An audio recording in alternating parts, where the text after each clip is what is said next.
real quick example of how being raised in the abuse normalizes it in your mind.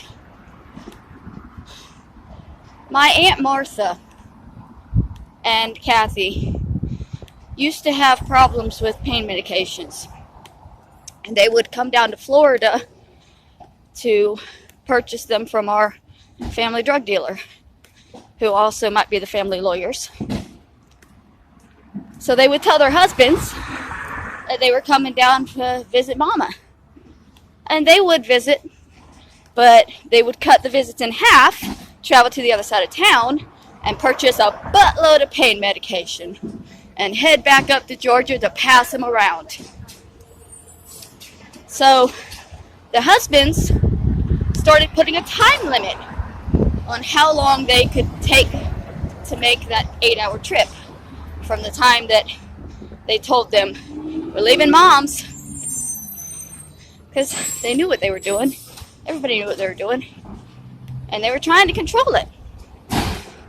Now, I knew that the women were on drugs, and I knew that they were doing sneaky things to get around their husbands about it.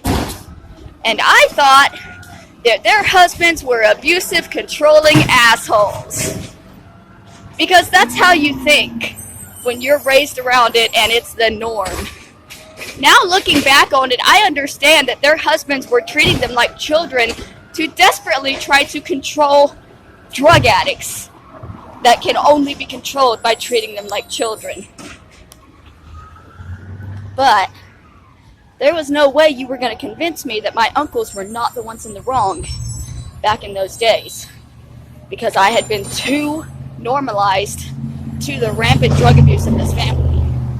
Now looking back from a different perspective, no longer surrounded by the normalization of it, it was messed up.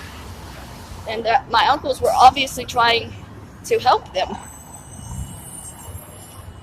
It's just, this family has so much trauma. I don't know if there's anybody that can help any of us in the end.